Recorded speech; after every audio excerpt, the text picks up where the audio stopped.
Right, stop what you're doing. I need you to imagine something for a second. You just got your first real paycheck.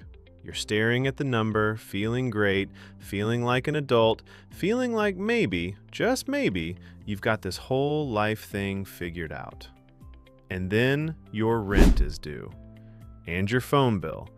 And someone mentions your credit score, and you nod like you know what that means, but inside, absolute chaos. Total, utter chaos. If that sounds familiar, stay right here because the next 8 minutes might be the most useful 8 minutes of your entire week. Welcome to Waddle Street. I'm Wally, and today we're going through the financial concepts that school never bothered to teach you, explained the way a slightly overdressed penguin would explain them, which is to say, clearly, honestly, and without making you feel like an idiot. Let's start with something that most people have a deeply romantic and completely wrong idea about: banks, and what actually happens when you deposit money. Picture this. You walk into your bank, hand over $500, the teller counts it with a smile, and in your head, that money slides into a vault somewhere, safe, untouched, waiting for you like a faithful golden retriever. It isn't. The moment you walked out of that bank, your money was already lent to someone buying a used convertible. That's fractional reserve banking. Banks keep a small percentage of deposits on hand and lend the rest out to other people, operating on the assumption that not everyone is going to demand their full balance at the same time. And that works beautifully until it doesn't. 2008 would like a word. Banks make money by lending your cash at a higher interest rate than they're paying you. You're basically the supply, borrowers are the demand, and the bank is taking a comfortable cut in the middle. The reason you go along with this arrangement is convenience, security, and the fact that they actually do pay you a little interest. Not much, but something. Speaking of interest, this is the concept that will either quietly build you a fortune or slowly eat you alive, depending entirely on which side of it you're standing on. Borrow $1,000 and pay back $1,280. That extra $280? That's interest. It's the cost of using someone else's money. Simple enough. But here's where it gets genuinely dramatic. Compound interest is something else entirely. It's interest on top of interest. Your debt or your investment growing not just from the original amount, but from all the growth that's already accumulated. Let's say you've got a credit card with a 20% interest rate and you miss a couple of payments.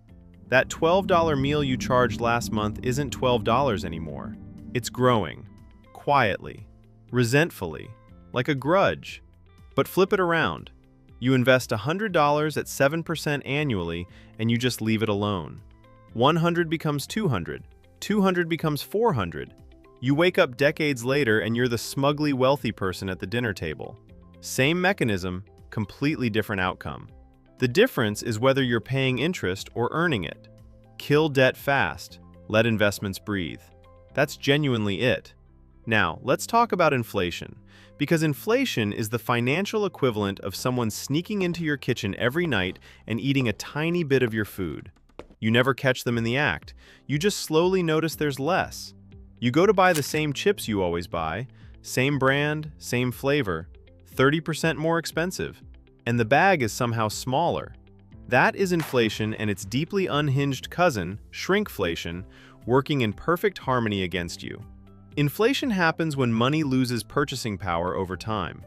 Your $10 bill is still technically $10, but it buys less than it did last year, less than it did 5 years ago. The value quietly erodes. What causes it? Sometimes too much money chasing too few goods. Everyone has cash, not enough things to buy, prices climb. Sometimes supply chains break down and production costs more, so products cost more. Sometimes people just expect inflation to happen, so they spend faster, which causes the very inflation they expected. Economics is wonderfully circular like that. A small amount of inflation, around 2% yearly, is normal, healthy even. It keeps the economy moving. But when it spikes, savings suffer and wages lag behind. And the government steps in by raising interest rates to cool things down. More expensive borrowing means less spending, which brings prices back under control.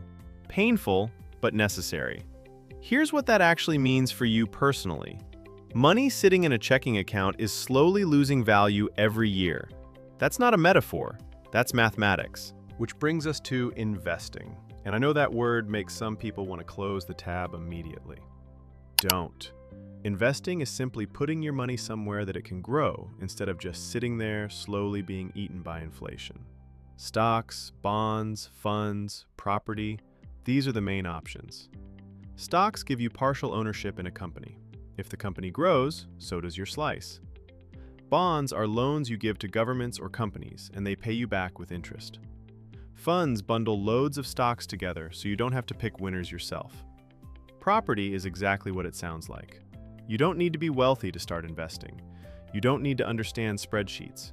You need to start early, stay consistent, and let compound growth do what it does. The single biggest advantage you have right now, if you're in your late teens or 20s, is time. Time is the ingredient that turns ordinary investing into something genuinely impressive. The earlier you start, even with small amounts, the harder that money works. Right, credit scores. The three-digit number that follows you around like a shadow and determines whether you get the apartment, the car loan, or a heart-stopping interest rate on your new laptop. Your score runs from 300 to 850. Below 580, lenders look at you like you've just turned up to a job interview in your pajamas. Above 750, you're golden. Most people hover somewhere in between. The score is based on a few things: whether you pay on time, that's the big one, how much of your available credit you're actually using, how long you've had accounts open, the variety of credit types you hold, and how recently you've been applying for new credit. Here's the genuinely maddening thing. You need credit history to build a credit score, but you need a credit score to access credit. It's a riddle with real consequences, and you can have zero debt and still have a terrible score if you've never played the game. Think of your credit score like a reputation. You build it over time through consistent, boring, reliable behavior. Pay what you owe, on time, every time. Don't max out your cards, don't apply for everything at once. It's not exciting advice, it's just the advice that actually works. So here's what you should actually do with all of this. Start tracking your income and expenses this week. Not next month, this week. Look at what interest you're paying on anything you owe and treat eliminating it like an emergency. Open an investment account, even if you only put in $20 a month. Check your credit score, know where you stand, and make one payment on time every single month without fail. None of this is complicated. None of it requires a finance degree or a wealthy family. It just requires starting. The worst financial decision you can make is waiting until you feel more ready. Because here's the thing about money. It rewards the people who pay attention and absolutely devours the people who don't.